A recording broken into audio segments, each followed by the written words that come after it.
To understand what happened to me, you have to understand where I grew up. Beulah Valley, 40 families, 1 white church, 1 gravel road in and the same gravel road out.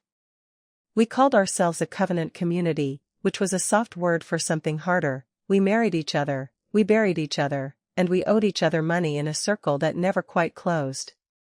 My family ran towns and feed and seed, the store my great-grandfather built with his own hands, and I kept the books. I want you to understand what that meant to me, because it's the whole shape of who I was before any of this started. I liked the books. Numbers were the one room in my life where nobody told me to soften my tone.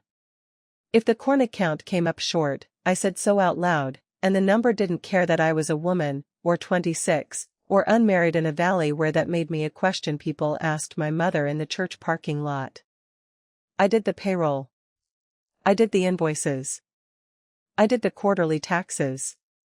And I did the ledger, the tall gray book where my father recorded what we owed, and who we owed it to. 2 years of drought had carved a number into the back pages of that book that made my stomach hurt every single time I balanced it. We had borrowed from the Covenant Fund, which was a polite way of saying we had borrowed from a man named Harlan Voss, because the fund was his money wearing the church's name. 900 acres. A white truck. Soft hands that had never once been surprised by hard work. Everyone in the valley said, "Brother Voss is generous." They said it the way you say a dog is friendly, right before you keep your own hand out of reach. That fall, my father stopped letting me reconcile the back pages. He'd take the ledger into his office after supper and close the door, and when he brought it back out, it smelled like his pipe smoke, and he wouldn't look at me while he set it down. I told myself he was tired.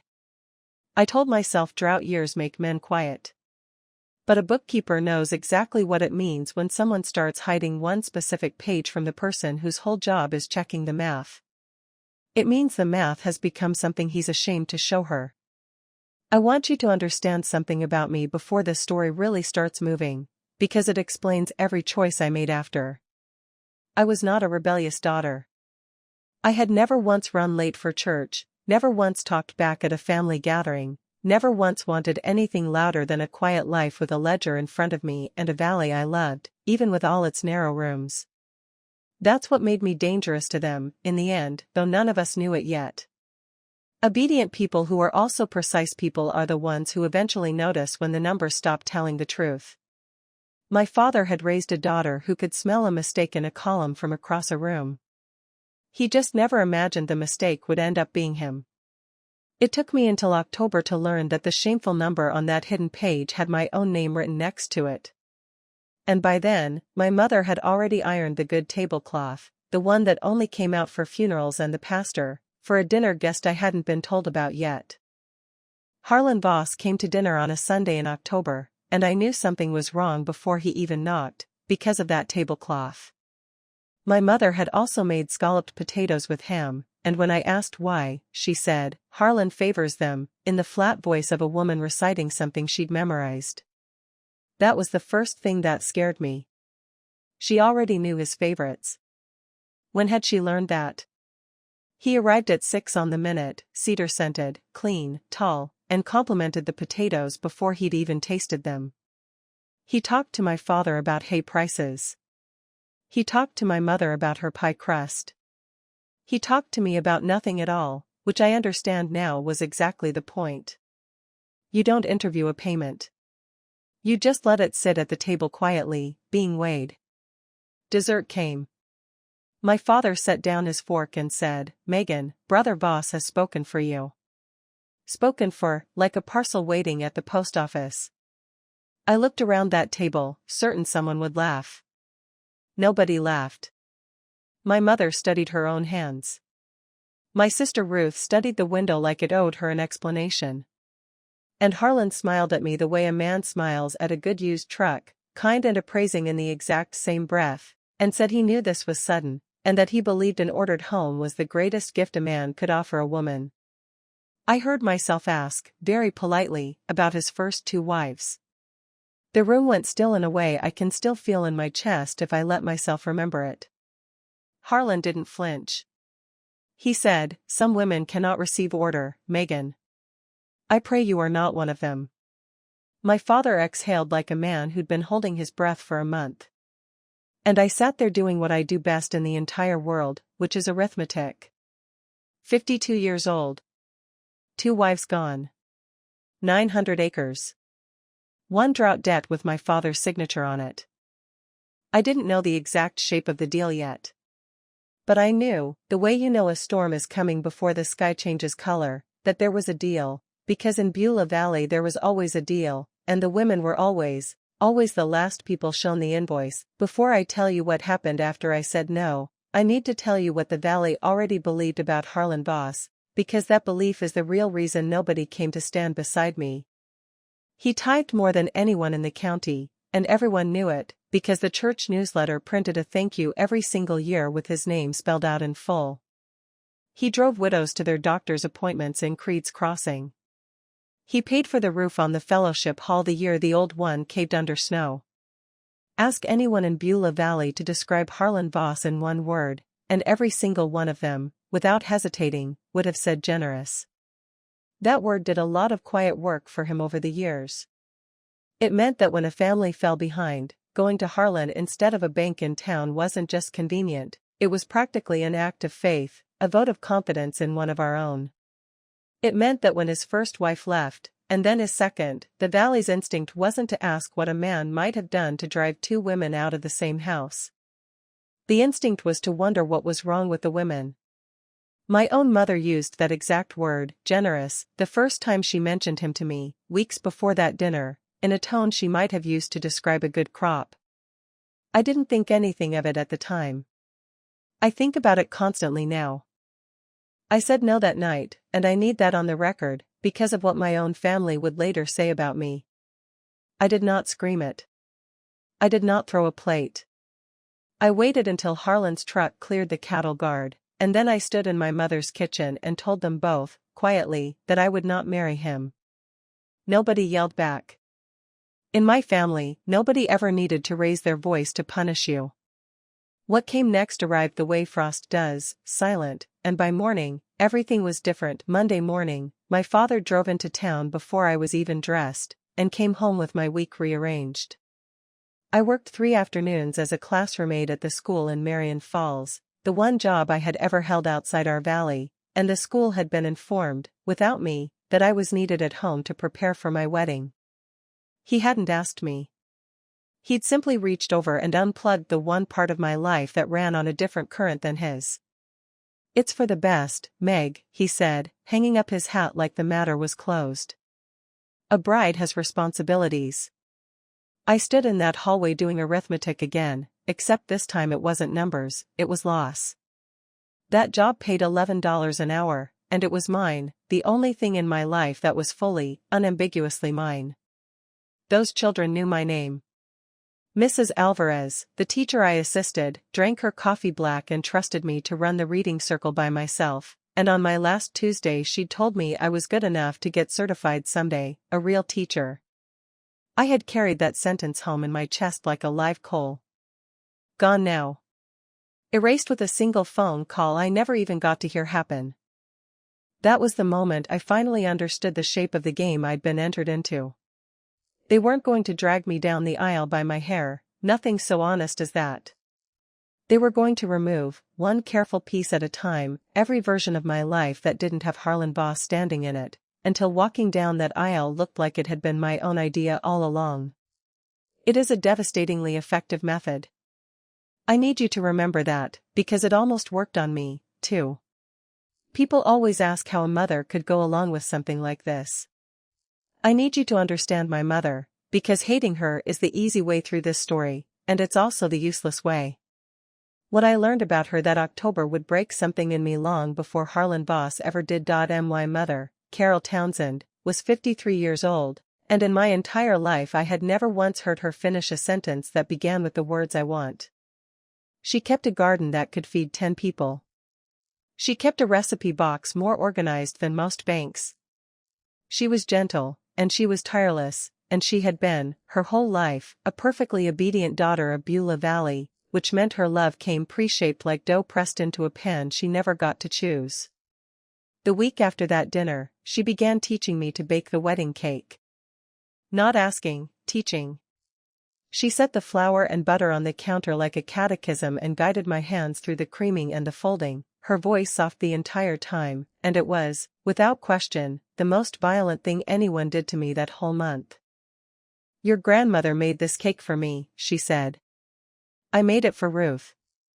At the mention of Ruth's name, my sister rose from the corner chair and left the kitchen without a single word. My mother's hands never paused. "You'll fight it at first," she said, sifting flour like nothing had happened. I did too. "But a house needs peace, Megan. And peace in this house is bought with your yes." She said it kindly. "That's the part one needs you to sit with."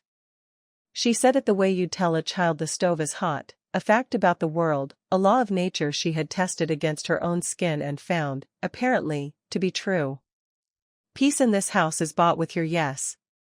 I stood there with butter on my fingers and understood, all at once, that my mother was not going to save me. Not because she didn't love me. Because nobody had ever saved her, and she had made her peace with the price, and she could not, physically could not, imagine a daughter who wouldn't do the same. What had happened to Ruth, I wondered, that made her walk out of a warm kitchen at the mention of her own wedding cake? It took me 4 more nights to find out. And when I did, it changed everything I thought I understood about the family I was born into. My sister came to my attic room on a Thursday night carrying 2 mugs of chamomile tea, sat on the end of my bed the way she used to when I was small, and told me a story about a wedding of her own, one I remembered only as white ribbons on a fence. What she said next is the sentence I still hear in my sleep. "I was 17, Ruth said. You were 12. Do you actually remember it, or just the pictures?" I remembered the ribbons. I remembered getting to hold the flowers. I remembered thinking Caleb Mercer looked old, and being told 26 wasn't old for a groom. "Dad owed his family for the North Field," Ruth said, flat as a weather report. "The families called it a good match. I called it that too. You want to know the secret of our valley, Meg? Nobody forces you. They just arrange the world until you say yes on your own, and then, forever after, they get to say you chose it." 9 years with Caleb Mercer. She never told me what those years held, not that night, not for a long time, and I am not going to invent it for you now. She came home at 26 with 2 suitcases and a face that had learned to apologize for existing. Our parents took her in and never once said Caleb's name at the dinner table again, the way you don't mention rope in the house of a man who survived a hanging. I asked her, carefully, if she was warning me to run. She laughed, a small, terrible laugh I still hear sometimes, even now. "Run where? On what money?" "No," she said. "Sign, Meg. That's my honest advice. They'll tell you it's love. It's arithmetic. And girls who run just make the arithmetic worse for everyone they leave behind." She stopped at the door before she left my room. "Harlan's not like Caleb," she said. "He's smarter. Caleb wanted a wife. Harlan collects debts." I lay awake most of that night, not because of what she'd said about Harlan, but because my sister, 29 years old and 5 years back under our parents' roof, had looked me dead in the eye and told me the smart move was to climb into the wagon. That was the ally I had. That was the entire size of the resistance I could count on, and it was telling me to comply. I found page 41 on the last day of October, doing the month-end close, because my father had gotten careless, or tired, or both, and left the ledger sitting open on his desk while he walked the fence line with the dog. I want to be clear, I was not snooping. Reconciling that book had been my job for 6 years. I simply turned the pages the way I did every single month, until I reached the section he had been hiding from me. There it was, in his own careful block printing. The covenant loan. $41,000. 2 drought years' worth, interest accruing at a rate that made my jaw tighten on its own. And beneath the running balance, dated the very Sunday of the scalloped potatoes, a single new line. HV note, satisfied upon covenant. Satisfied upon covenant. A wedding, in our valley's private language. The debt wouldn't be paid. It would be forgiven, in exchange for me. There was even a tidy bracket where he'd zeroed out the interest, the way you'd know to trade in on a tractor. I carried that book out to the porch and stood there while my father came up from the field, and I held it open to page 41, and I asked him what it meant, even though by then I already knew exactly what it meant. He took his gloves off slowly.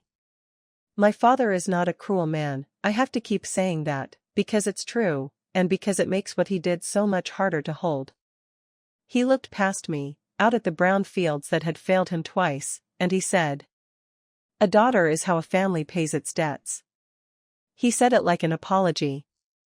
He said it like a proverb his own father had handed him, worn smooth from being carried in a pocket for decades. And the worst part, the part that still takes my breath, is that I recognized the sentence. It was the exact same one written invisibly under Ruth's wedding photograph, in a language of entries and balances I had been keeping for this family my entire life and had somehow, until that moment, never once actually read. That night, I stopped being a daughter. I became a line item. And a line item, lying awake and staring at the attic ceiling, has one advantage a daughter does not: a line item understands the books. I want to tell you what I did first, because people love to say I should have just called the police, as if that thought hadn't already crossed my mind before the sun came up. I called the police. First week of November, I told my mother I was returning canning jars to the Hendersons, and I drove to the county sheriff's office in Marion Falls and sat across a desk from a deputy named Kim Ostrander, a woman about 40, with a coffee mug that said "World's Okayest Aunt." I laid it all out: the debt, the dinner, the ledger line, the wedding being planned around me like weather I had no say in. She listened all the way through, which I will always appreciate about her. Then she folded her hands and gave it to me straight. "You're 26. You can walk out of that house today and nobody can stop you. But an engagement isn't a crime. A father forgiving a loan isn't a crime. Unless someone locks a door or raises a hand, there's no charge here." I asked what exactly would have to happen to me before it became her business. She had the decency to look tired. "I know how it sounds," she said. "The law protects you from being kidnapped. It doesn't protect you from being cornered." She walked me to the door, and in the parking lot she stopped and said one more thing, quieter. "The adults in these arrangements, that's a hard road, legally. But if you ever see a minor in that pipeline, a girl under 18 being promised, moved, married off, that's a different phone call. That one I can work with. You hear me?" I said I heard her. I drove home with my hand steady on the wheel and that phrase rattling around the truck cab like a loose bolt: a minor in the pipeline. I was thinking of it as a legal curiosity, a door standing open for somebody else's emergency. I did not know yet that I had already met the girl who would walk through it. I didn't know she was 16. I didn't know she'd call Harlan Voss uncle at the Christmas potluck. I'll get there. What I did know was that I had 4 of Mrs. Alvarez's paperbacks to return before my world shrank down to the valley for good, and that the woman who took them from me that Tuesday afternoon was about to hand me something far more dangerous than a library book. I found Mrs. Alvarez in her empty classroom, stapling paper turkeys to a bulletin board, and when she saw me, her face did something complicated: glad, then careful. Everyone had already heard about my wedding preparations. I meant only to hand her the books and go. Instead, I stood in a room that smelled like pencil shavings and told her everything, page 41 included, while she stapled one turkey slowly to death. When I finished, she didn't hug me, and she didn't cry for me, and I will love her until the day I die for that restraint. She went to her desk, took out a battered blue booklet, a citizen's rights handbook from a legal aid nonprofit, and placed it in my hands like it was contraband. Which, in my house, it absolutely was. "Read the chapter on domestic coercion," she said. "Then the one on child protection." Twice. Inside the cover she'd tucked a bus schedule and a card for the Marion Falls Library branch. Back room. Tuesday nights. I tutor 6 to 9. Anyone can come study. Then she told me about a girl from our valley, 6 years earlier, she wouldn't say the name, who she'd reported to the state after the child came to school wearing a wedding band on a chain around her neck. The case had died in a month. Everyone who could have confirmed anything said nothing. The girl herself said nothing. The family called it a purity gift. You cannot save a person who cannot yet say the words, Mrs. Alvarez told me, looking at me over her glasses. But you can make sure they know which words work, and who has to listen. Knowing your rights isn't rebellion, Megan. It's literacy. I put that booklet inside my coat, flat against my ribs, and it sat there the entire drive home, warm as the live coal that had come back. Tuesday nights, 6 to 9. I started planning my lies immediately. For 3 Tuesdays that November, I told my mother I was cataloging donations for the church rummage sale, and I drove 40 minutes in the dark to learn a language that had been spoken directly over my head for my entire life, and one phrase I copied into my notebook without fully understanding why would end up saving another girl's whole future. I learned what a mandated reporter is: teachers, nurses, doctors, counselors, people required by law to report suspected abuse or neglect of a minor. Whether they want to or not, whether the family objects or not. I learned that a report coming straight from a child's own mouth, specific, dated, first person, is the hardest kind of report for anyone to bury later. I learned the state hotline number, and that you can call it anonymously, and what happens after: screeners, caseworkers, law enforcement, cross reports, the whole quiet machine that lived one county over from people like mine and might as well have lived on the moon, for how rarely anyone ever dialed it. I learned that in our state, a 16-year-old cannot legally marry a man over 21, not with any parental signature on earth. I learned that this was a new law, and that there were still states, a day's drive away, where the arithmetic was looser. I wrote that page twice in my notebook. I didn't fully understand why yet. Call it a bookkeeper's instinct for exactly where the fraud is going to surface next. That notebook went home under the truck seat, and then into the one place in our kitchen my mother would never audit, the baking powder tin, wedged under the liner, because she only bought baking powder twice a year, and it was November. Peace in this house is bought with your yes. Fine. But nobody had ever specified what my hands were allowed to do while my mouth kept the peace. Driving home from that third Tuesday, I felt something close to calm for the first time since October. Then I came over the last hill toward home, and Harlan's white truck was parked in our yard, and every single light in the house was burning. He was sitting at our kitchen table with both my parents when I walked in, and my mother stood up and said they'd give us a moment, as if a moment alone with him were a gift I had personally requested. What Harlan Boss said to me across that table, calm and thorough as a loan officer, is the moment I understood I had already been found out. I sat down because the notebook was 10 feet away, hidden in a baking powder tin, and my heart was hitting my ribs like a fist. Up close, Harlan Boss did not play the villain, and that's important, because it's exactly how men like him get away with everything. He poured me coffee. He asked about the feed store's margins like a man who respected that I'd actually know the numbers. And then he made his offer, calm and thorough, the way a loan officer walks you through a mortgage. A piano, because he'd heard I used to play as a girl. A library room, south-facing. An account of my own for household spending. I believe a wife should handle real numbers, he said. An ordered life.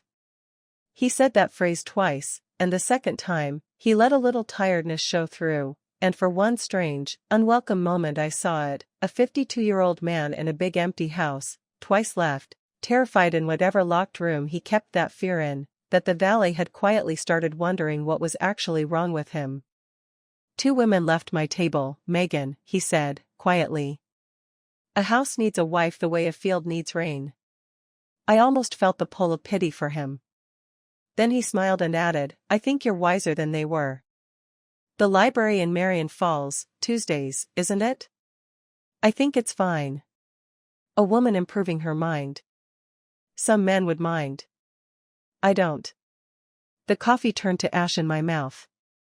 He had known, maybe all 3 weeks of it, and he wanted me to know that he knew, gently, the way you tap a fence wire to prove to someone that it's electric. That was the real offer sitting on that table. Nothing about me would ever be private again, and it would all be permitted, item by item, by a man who kept accounts on everything, including me. He stood, thanked my mother for the coffee, and left. I sat very still and understood that running was no longer a feeling. It had just become a math problem with a clock attached to it. December came down over my life like a lid closing. And the first thing it took from me wasn't my freedom. It was $4,000, my own savings, 10 years of aid pay and egg money, taken from me in front of a bank teller who had known my father for 30 years and never once asked if I was all right. My father drove me to the bank in Creed's Crossing and told the teller, in front of me, that we were restructuring accounts to simplify wedding expenses. I had actually tried to get ahead of this. 2 weeks earlier I'd gone in to quietly move the money myself, and learned that an account opened for a 16-year-old is opened jointly with her father, and that his name had simply never come off it in 10 years, and that the teller offered, kindly, helpfully, to just call him for me while I stood there. So I signed the new paperwork. Both signatures required. A scene would have cost me my Tuesdays, and I had learned by then exactly what my calm was worth to me. $4,000. Consider that the price of it. Then it was the date, the third Sunday of May, announced at supper like it was weather, the reading of intentions set for the last Sunday of February. And then it was Ruth. Harlan mentioned, through my father, that his housekeeper had quit, and that it would be a kindness, with the wedding coming, for Ruth to keep his house in the meantime. A woman shamed by one marriage, packed off to dust the shelves of the next one. Everyone at the table nodded, because it kept her useful, and it kept her close to the arrangement, a soft hostage wearing an apron. She went without a single word to me. 2 days before Christmas, my 16-year-old cousin Suddy bounced into our kitchen holding a tin of divinity candy, wearing a new coat I didn't recognize, and delivered the sentence that ended my private war and started the real one. "Guess what?" she said, glowing, reciting it like a memory verse someone had assigned her. "Uncle Harlan says his nephew Gideon is going to court me when I turn 17. He already talked to Daddy about it." She twirled once, showing off a coat that fit her perfectly. Somebody had already taken her measurements. Deputy Ostrander's phrase came back to me so hard I had to set down the dish I was drying. I did what I do. I made a ledger. On one side, what I knew, Suddy Kaplan, 16, my mother's sister's girl, whose father owed the Covenant Fund like everyone else's father did. Gideon Voss, Harlan's nephew, 24, quiet land coming to him someday. A courtship announced for her 17th birthday, which fell in June, 1 month after my own wedding. And one thing more, which I'd written twice in my notebook without knowing why, in our state, she could not legally marry him at 17, not with any signature on earth, which meant either the courtship would run unusually long, or the paperwork wouldn't be done in our state. I thought about a phrase I'd heard my whole life used for the Valley weddings that happened fast and quiet. They went to see Pastor Frell's people. Pastor Frell had people 2 states over. I'd bookkept enough Valley weddings to know some of those licenses came back with county names I had to look up. On the other side of my ledger, what I could do. Option 1, run. Now.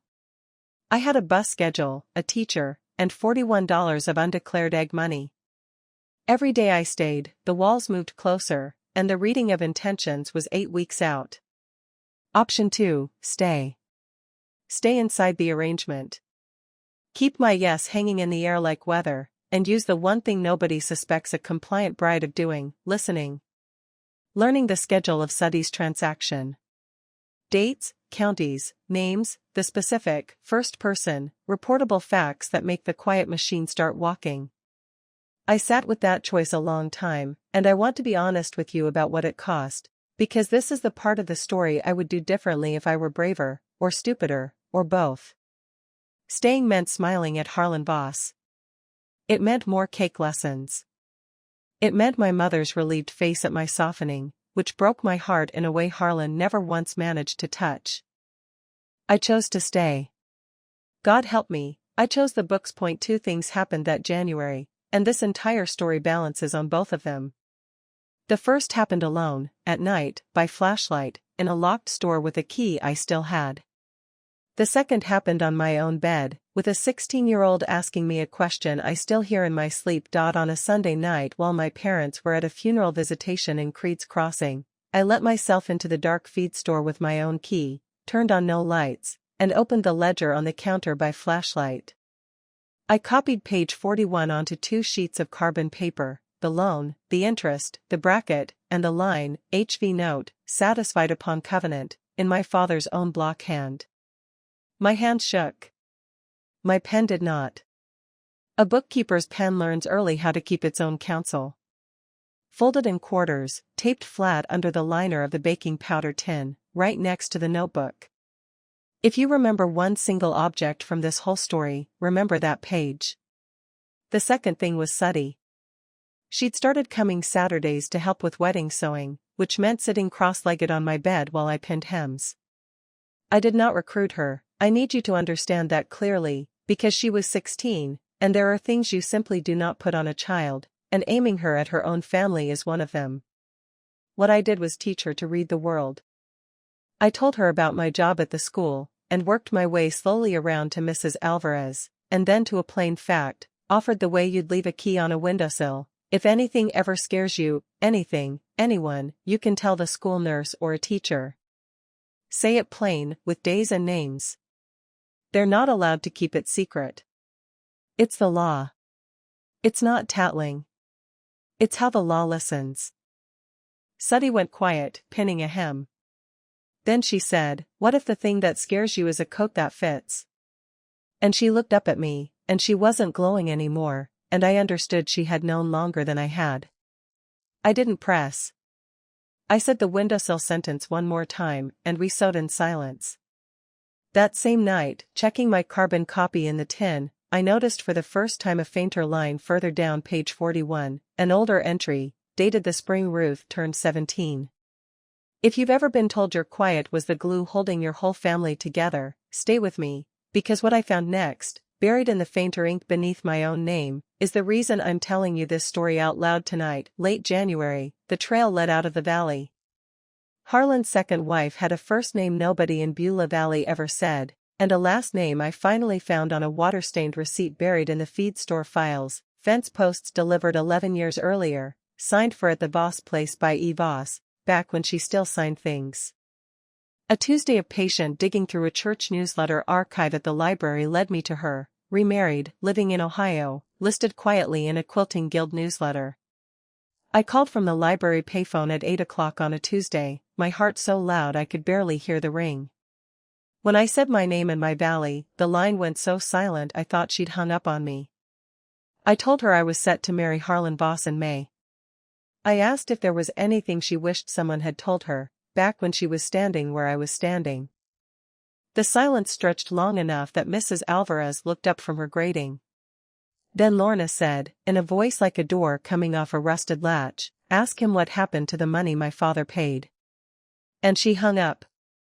I stood there holding the receiver, cold to the elbow. Paid. Not borrowed. Not owed. Paid, like a toll.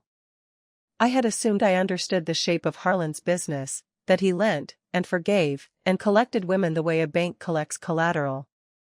But a payment flowing the other direction, from a bride's own father to Harlan, was a different animal entirely, with different teeth. It meant the marriages themselves had a price of admission. It meant somewhere, there was paper. And if 11 years of bookkeeping had taught me anything, it's that men who believe they will never, ever be audited keep the most honest records in the whole world. I went home that night and started a list of notaries. Lorna called the library back the following Tuesday and asked for the girl from Beulah Valley, and Mrs. Alvarez handed me the phone wearing a look that said she was officially, deliberately not hearing any of this, and for the next 40 minutes, my cousin's fairy tale wedding coat, my sister's 9 lost years, and my own upcoming ceremony all collapsed into a single, ugly word, unamortized.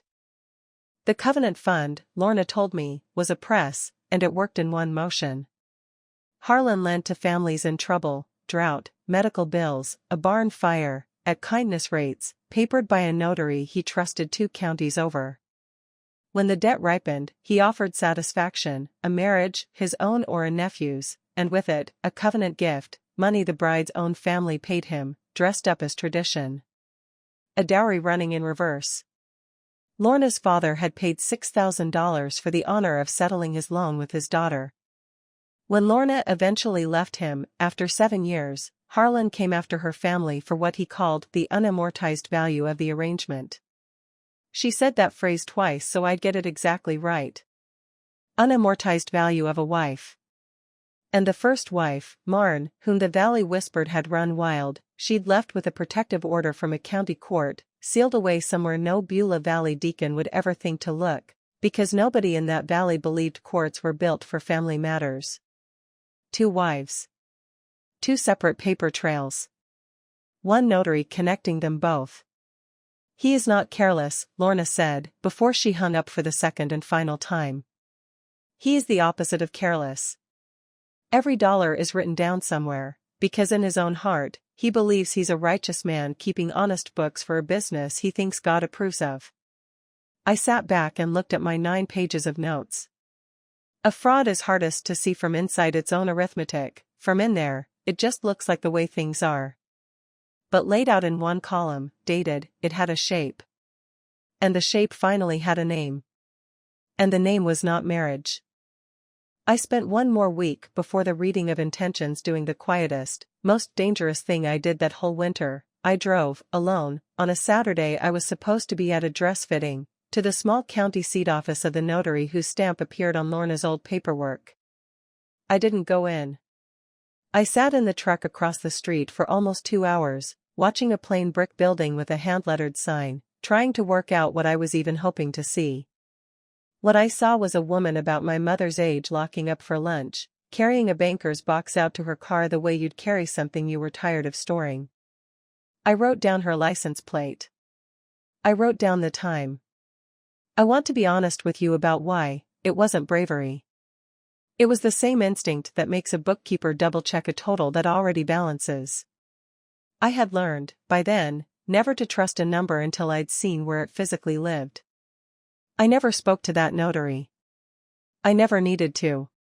6 weeks later, a subpoena would do what I couldn't, and do it properly, with a badge and a court order behind it instead of a scared 26-year-old parked across the street with a notebook in her lap.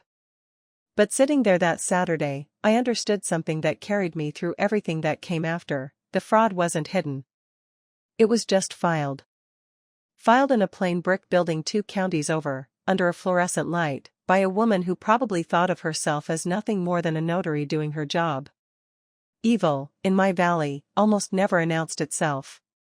It just kept excellent records and hoped nobody with a reason to look ever came looking. The reading of intentions was 3 weeks away, and I kept sewing my own hems every night like nothing had changed, because by then, my smile was a tool I'd sharpened specifically for this. I was about to stand in a room full of 40 families who would applaud the exact sentence that had already priced me like livestock. It happened the last Sunday of February, in the fellowship hall, under crepe paper bells my mother had saved from Ruth's own ceremony. Both families sat in rows. Ham steamed on the long table. Pastor Frell beamed like a man watching 2 healthy accounts merge. I wore the blue dress my mother made me, and I smiled, because by then I'd had practice. Harlan stood, took my hand, his was soft and dry, a hand that had genuinely never once been surprised, and gave a little speech about order, and provision, and the wisdom of the fathers. Then he honored my father. That was his exact word, honored. Dale put it best when we shook on it, he said, warm as Sunday itself. A daughter is how a family pays its debts. He said it as a compliment. And the room made a warm sound back, a chuckle, an amen, my uncle raising his coffee cup like a toast. 40 families nodded along at the exact sentence that had a bracket and a zeroed-out interest column sitting silently behind it on page 41. I stood in the middle of all that warmth like a woman standing in a river in January, smiling, while inside I finished the last calculation I needed. There was no one in that room to appeal to. The room agreed. The room had always agreed. The room was built, board by board, entirely out of agreement. On the way to the cars, my sister caught my arm in the dark, between the propane tank and the kitchen door. She pressed something small and cold into my palm and closed my fingers around it. A spare key to the laundry room. That window doesn't lock from the outside, she said, not looking at me. It never has. I used to stand at it and count my chances. She let go of my hand. You still have yours. That's the whole difference, Meg. I left on the second Friday of March, the night before the engagement blessing that would have sealed everything February's reading had announced. There is no dramatic version of it, and I refuse to invent one for you now. But I will tell you exactly what I carried out through that laundry room window, in the dark, past every dog in the valley that seemed to be informing on me. I wore 2 sweaters. I took the baking powder tin, notebook, carbon copies, $41 of egg money, and my library card, and I went out through the window my sister had spent 9 years standing in front of, counting her own chances that never came. I walked 2 miles to Route 9 in the pitch dark, my breath loud in my own ears. The 5:40 Milk Run bus to Marion Falls stops if you stand under the light and wave. The driver had a thermos and asked no questions. I watched the valley come up gray in the window and understood, all at once, that I was seeing it for the very last time as anyone's daughter. At 9 that morning, from the payphone outside the Marion Falls Library, before fear could talk me down into something more reasonable, I made the call, not to complain about my wedding, because Deputy Ostrander had already drawn me that map back in November, and complaining was never going to be a crime. I called the state hotline about Suddy Kaplan. 16 years old. I gave them the plain, dated, first-person facts, the announced courtship, the coat, the June birthday, the arrangement struck between her father and Harlan Voss, and the phrase I'd book kept behind a dozen Quiet Valley weddings, Pastor Frell's people, 2 states over, where the paperwork is looser. A conspiracy to move a minor across state lines for a marriage our own state had made illegal. The screener took every word. She asked how I knew all this. I keep books, I told her. When I finally hung up, my hands shook, both of them, all the way behind me. The library was just opening for the day. Somewhere back down Route 9, my mother was discovering an empty attic and a window standing open. And my old life was, at that exact moment, already over. Good, I told the shaking in my hands. Now we work. Here's the part of this story I could not have scripted, and did not. Suddy beat me to that hotline call by 5 whole days. I only learned it later, and when I did, it changed how I understood the entire second half of what happened to us both. The coat had scared her more than anyone around her knew, the coat that fit. On the Monday before I climbed out that window, Suddy walked into the school nurse's office in Creed's Crossing complaining of a headache. While the nurse took her temperature, Suddy said it plainly, with days and names, exactly the way a windowsill sentence had once taught her to. Uncle Harlan. Gideon. 17. Daddy already agreed. The nurse, a mandated reporter, filed within the hour, because the law didn't give her the choice, which is the entire mercy built into that particular law. So when my own hotline report landed that Saturday morning, it didn't open a case. It corroborated one. 2 independent accounts, days apart, matching perfectly on names and dates. A screener's photograph of the same exact truth, taken from 2 different angles. The machine stood up and started to walk. A caseworker interviewed Suddy at school, without her parents present. Deputy Ostrander cross-reported, pulled marriage records, started calling counties one by one. A subpoena went out to a notary 2 counties over who kept, exactly as Lorna had promised me, the most honest records in the entire world. And back in Beulah Valley, my family discovered my empty bed, and the story assembled itself within a single day, smooth and fast, the way it always did there. Megan had run wild, just like Marn before her. Pastor Frell preached that Sunday on the thief of peace. My name stopped being said out loud in that house entirely. My mother packed my clothes into a cardboard box, and it sat in the front hall, I was told, for a full week, because shunning me was doctrine, but apparently throwing away my dresses was somehow still beyond her. I hold on to that detail. I have to. Then came the twist I hadn't budgeted for at all. The first formal complaint filed against me, for theft of business records from Towns and Feed and Seed, carried my own father's signature. He reported his daughter for stealing the exact page his own hand had written her onto. The theft complaint went nowhere. Of course, a carbon copy of a page I was legally employed to keep as thin gruel as evidence, and Deputy Ostrander, I suspect, thoroughly enjoyed explaining that to the lawyer Harlan was paying for. But I need you to understand what that piece of paper was actually for, because it wasn't for winning. It was scaffolding, the first plank in a story about a disturbed girl who runs away and takes things that don't belong to her. A story being built early, board by board, for a use nobody had bothered to announce yet. I lived that spring in a room above a laundromat on Cedar Street in Marion Falls, rent traded against bookkeeping for the owner, and I picked up 2 more small accounts by summer, the diner, the tire shop. I was poorer than I had ever been in my life, and I slept better than I had in years. The box of my clothes arrived eventually, carried by a cousin's husband who wouldn't meet my eye, no note, just my mother's handwriting on the label, and nothing else at all.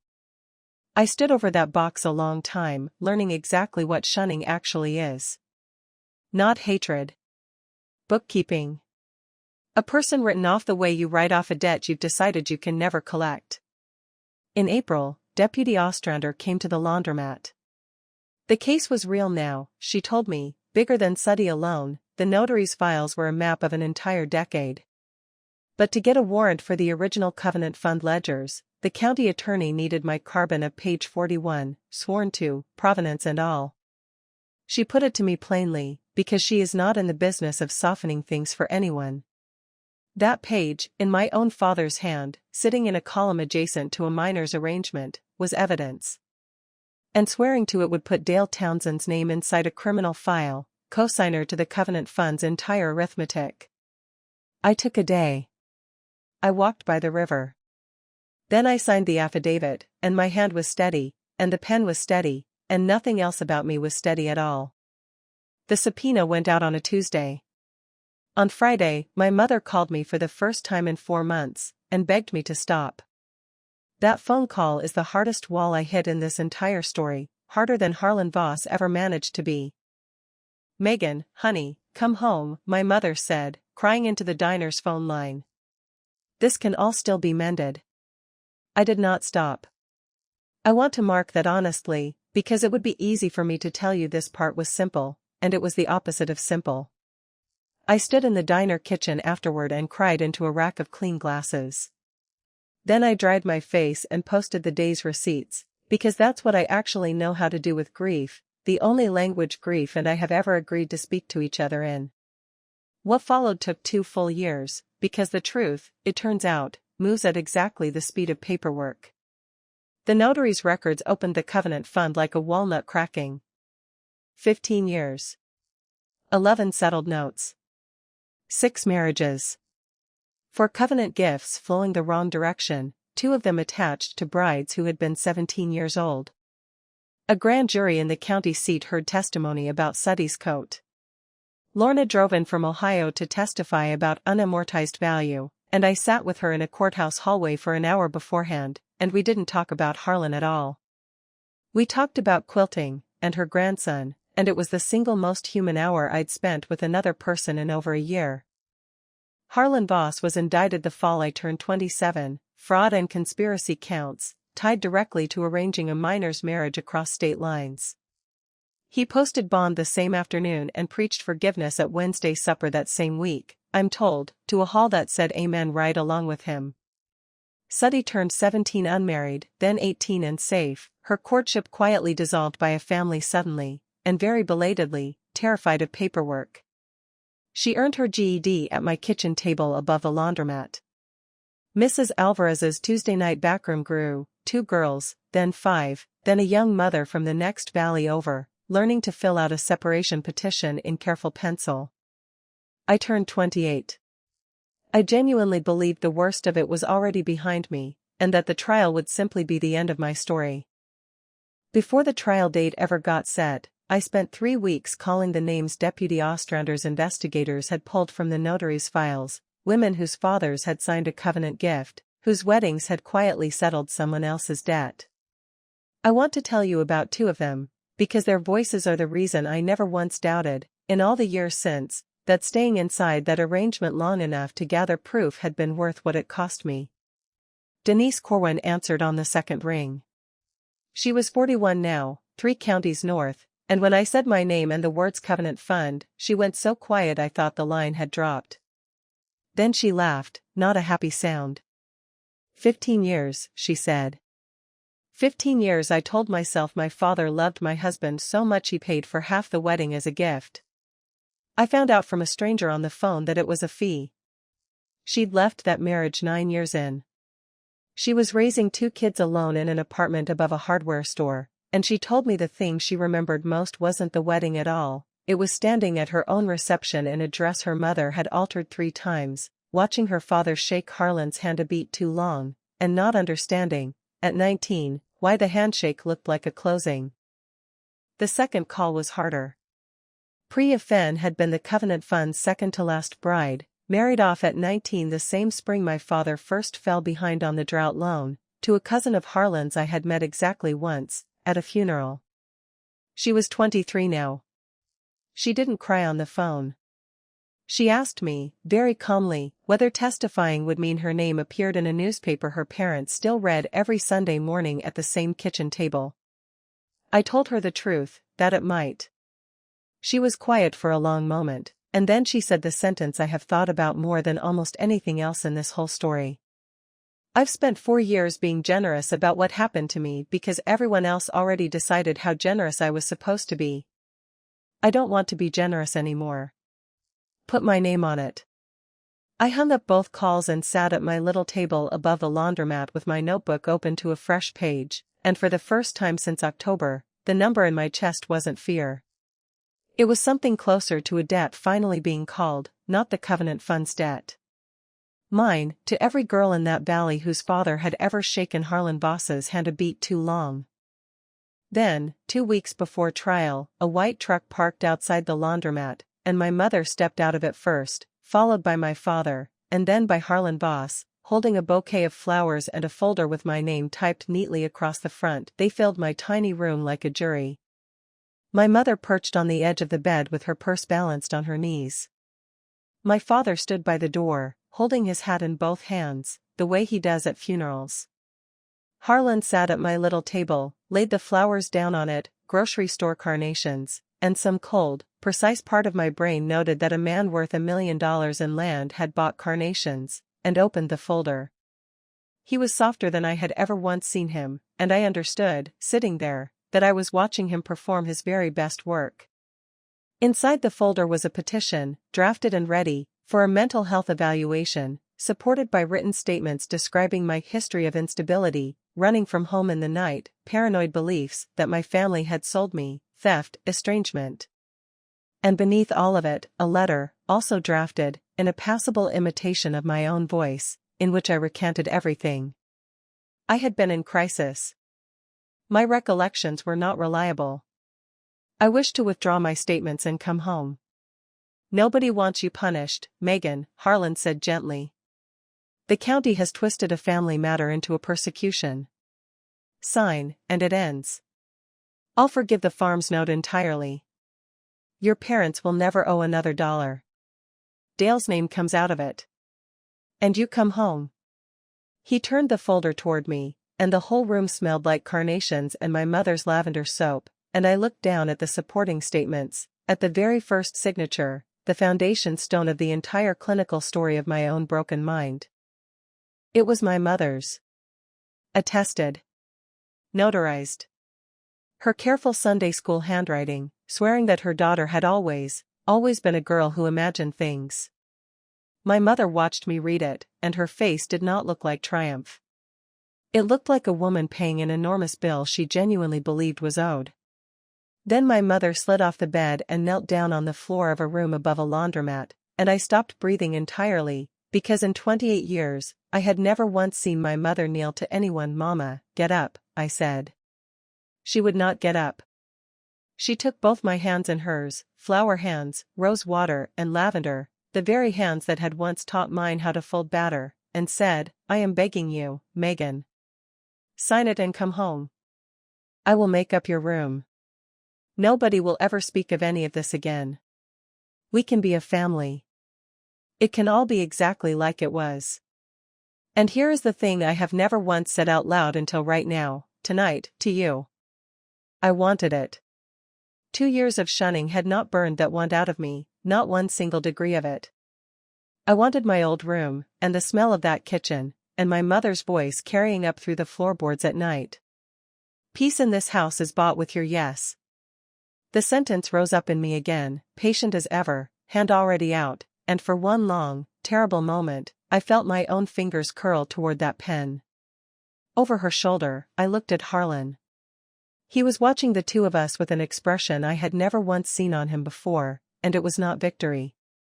It was recognition, tired, familiar recognition, the look of a man watching a payment get extracted in a currency he knew all the way down to his own bones, because somewhere, sometime, a valley had extracted that exact currency from him too. And this, to him, was simply how the world worked, and he had long ago stopped bothering to imagine another one. It is the only moment in this entire story that I ever pitied Harlan Voss. And it lasted exactly as long as it took him to nudge that pen one careful inch closer to my hand. I asked them for one night to think. My mother wept with relief. Harlan smiled. I kept the folder. That night, I laid everything out side by side on my little table, Harlan's folder, still smelling faintly of carnations, and my carbon of page 41, soft at the folds from 2 years of being carried as evidence, with a single pen resting in the space between them. On the left, my mother. My room. My mother's kitchen. The whole warm world I'd been born into, with its one price printed clearly right there on the tag. On the right, a line in my father's handwriting, and beneath it, fainter, a whole life belonging to my sister, hidden in the ink like a watermark. I called Ruth. She had a phone of her own now, one of the small mercies of an emptied guest house, after Harlan's housekeeping arrangement had quietly dissolved once the indictment came down. She listened to the whole offer without making a single sound. And then my sister, who had once told me to sign, who had once told me run where, on what money, said something I am going to carry with me for the rest of my life. The spring I turned 17, she said, the Northfield debt to the Mercers got settled through Harlan's fund. Dad paid the fund $6,000 to broker it, right alongside my wedding. I found the receipt in Caleb's files, year 9, filed under equipment. She let that sit between us. It's the faint line. I know you found it. I know your month-end habits. A breath. Here's what I called to say. Sign that folder, and you'll be me. Home, safe, and filed under equipment. Don't sign, and you'll be alone in a way I never once dared to be. I can't choose it for you. But only one of those women can ever actually come back for the rest of us. I sat by the window a long time after we hung up, finally doing the only piece of arithmetic that had ever really mattered, seeing it whole for the first time in my life. My whole life, I had believed my own compliance was a shield held up over the younger girls in this family. It wasn't a shield. It was an entry in their column too. My yes had always, quietly, been part of the price of theirs. In the morning, I put on the same blue dress my mother had sewn for the reading of intentions, and I carried both folders, Harlan's and my own, into the county attorney's office, because I had called Deputy Ostrander at 7 that morning, before Fear was even fully awake yet. The deposition room had a formica table, a recorder with a small red light, and genuinely terrible coffee, and I have never in my entire life stood in a room that felt more holy. I did not sign Harlan's folder. I entered it, handed it straight across that table, the drafted recantation, the notarized statements, the offer to forgive an entire debt, all of it, and watched it become the newest exhibit in the case against him. Because a defendant, 2 weeks from trial, offering a witness money and her own mother's love in exchange for calling herself insane, is not making peace. He is tampering. Then I testified to all of it, plainly, with that red light burning steadily the whole time. Page 41. Both lines, the dark one carrying my name and the fainter one carrying Ruth's. The notary. The covenant gifts. The coat that fit a 16-year-old girl perfectly. My voice stayed level the entire way through. 11 years of month-end closings will teach a person how to do that, if nothing else does. When the county attorney asked, for the record, whether I understood that my statement implicated my own father in the funds arrangements, I looked directly at the recorder, and I did not look away from it. And I said yes, and I said the rest of it too, the sentence I had been carrying since a porch step back in October. My father wrote in his own ledger that a daughter is how a family pays its debts, I said. I am not a payment. I am a person. And I would like every girl in that valley to hear which one of those the law actually believes. Deputy Ostrander was waiting for me outside the deposition room, leaning against the hallway wall with 2 cups of the same terrible coffee, and she handed me one without asking if I wanted it. You did that clean, she said. Cleaner than most people twice your age manage on their best day. I told her I didn't feel clean. I felt like I'd just handed a stranger with a red light every private humiliation of my entire life, one at a time, in order. She nodded like she'd expected me to say exactly that. That's what clean feels like the first time, she said. It's supposed to feel like losing something. You are losing something. You're just losing the version of your life where none of this ever got said out loud. Then she told me something I didn't know yet, and it landed harder than almost anything in that whole deposition room had. The state hotline call I'd made from that payphone back in March, the one about Suddy, had a permanent record, time-stamped, independent of anything that happened after. That call, she said, is the reason nobody can ever successfully tell this story without you in it. You made yourself impossible to erase the second you dialed that number. I want you to understand that before you go home tonight and start doubting yourself, because you will. Everybody does. I asked her, finally, the question I'd been carrying since November, whether she'd known, that first day in her office with the world's okayest aunt mug, that it would go this far. She thought about it honestly before she answered, which I respected more than a quick reassurance would have earned from her. No, she said. I figured you'd go home and marry him like the others did. I've had that exact conversation a dozen times over the years, and it usually ends the same way. She looked at me for a moment. You're the first one who came back. Through the hallway glass afterward, I watched them being told my mother's folder was now evidence. My mother folded over her own purse like a woman who'd been physically struck. And Harlan Voss, composed at his own indictment, composed for 54 straight years of his life, finally raised his voice. I heard him through 2 panes of glass, and I will not pretend to you that some small, cold part of me didn't note it the exact way you'd note a long, stubborn column of numbers finally coming into balance after years of refusing to. There was no trial in the end. Witness tampering has a remarkable way of concentrating a defendant's attention, and Harlan's lawyers were very good at their jobs. 10 days after my deposition, he took a plea, the fraud counts, and a conspiracy count tied to Suddy's arrangement. Years in state prison. The Covenant Fund dissolved under court supervision, its poison notes voided. 9 families woke up one morning owing him nothing at all. You would think that made me the Valley's hero. And if you think that, you have not been listening carefully enough to this story. The notes voided were only the poisoned ones, the ones satisfied with daughters.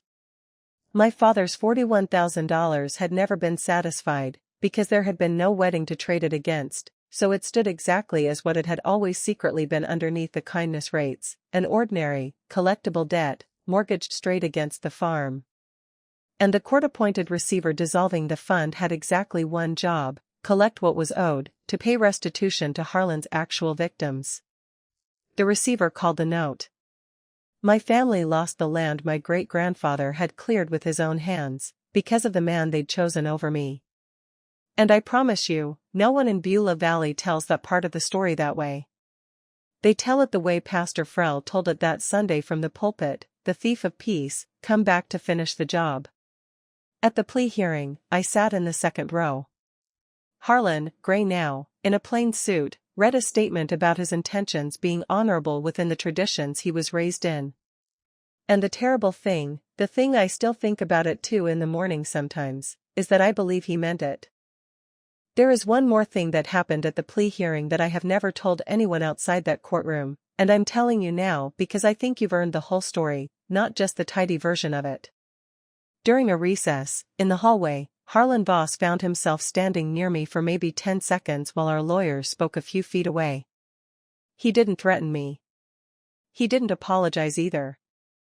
He looked at me the way you'd look at a column of figures you'd gotten wrong for 30 years without once catching the error, and he said, quietly, almost gently, "You were always the sharpest one, Megan.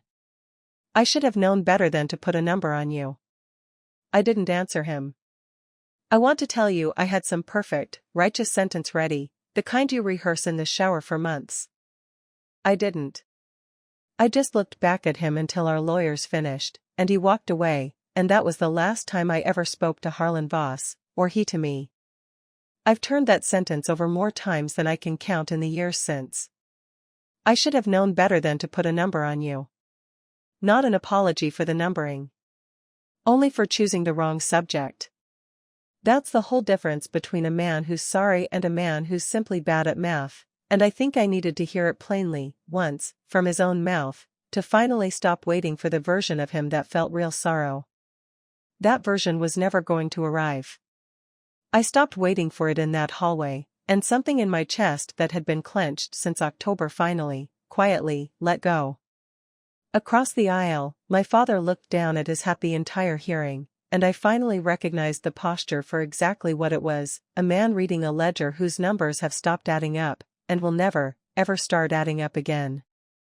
My mother looked at me once, in the hallway, across a distance that felt farther than the county line itself.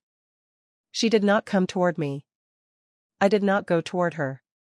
Everyone kept asking me, all that year, whether I regretted any of it. It took me one more spring to finally know the answer. Here is the answer, and it does not look anything like a courtroom. It looks like the back room of the Marion Falls Library on a Tuesday night in spring, a full year past the plea. 6 folding tables. Coffee that Mrs. Alvarez still refuses to let anyone else make. Suddy, 18 now, teaching 2 younger Valley kids how to draw with charcoal, her framed GED hanging on my own wall because she insisted it live at my place. You bought it, she tells people, which isn't even true, and which the 2 of us have simply stopped arguing about. A young mother from Creed's Crossing, practicing in pencil first, the words for a separation petition of her own. And in the last row, hands folded, having driven 40 minutes and told absolutely no one, my sister Ruth, who first came in that October saying she was only dropping off jars, and stayed until 9, and has not missed a single Tuesday since. She has a counselor now. She has a bank account nobody else cosigns. We don't use big words about any of it. The valley itself still stands exactly where it always stood. The white church is still full on Sundays. The road in is still the same road out. My parents live in a small house by the creek now, and I hear my father does honest work for the man who bought our land, which is either a tragedy or a kind of beginning, and from this distance, I genuinely cannot always tell which anymore, and I have finally stopped needing to. Denise Corwin drives down from 3 counties north twice a year now. On a Tuesday she picks in advance, and sits in the back with a legal pad, taking notes like she's still catching up on a class she missed. Priya Fenn's name did end up in that newspaper, in the end, exactly the way she asked for it to. Her parents still read the Sunday paper at that same kitchen table, she told me, and for a long time afterward they simply didn't speak to her about it at all, until, this past spring, her mother mailed her a single clipping of the article with nothing written on it, no note, just the paper itself, folded once. Priya says she chooses to read that as the beginning of a sentence. I understand exactly what she means by that, better than almost anyone could. Nobody dismantled the world I came from. That is simply not how any of this works. What you get, if you're lucky and stubborn in equal measure, is the chance to take your own name back out of that world's arithmetic, leave the door standing open behind you, keep a light on and the coffee bag out, and let whoever needs that room find it when they're ready.